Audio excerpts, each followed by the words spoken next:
Hi friends, నమస్తే. Welcome to my YouTube channel. మన ఇంటి నుండి 3 వస్తువులు బయటికి వెళ్తే ఎలా వెళ్ళినాయో అలా ఇంటికి తిరిగి రావు.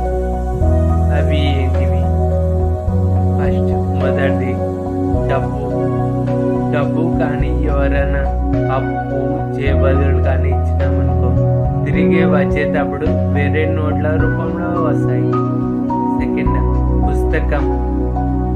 పుస్తకం మనం ఎవరికైనా ఇచ్చినామనుకో, అది తిరిగి వచ్చేటప్పుడు చినిగిపోయి కానీ నలిగిపోయి కానీ కాపీల రూపంలో మన ఇంటికి వస్తుంది. మూడోది ఏమో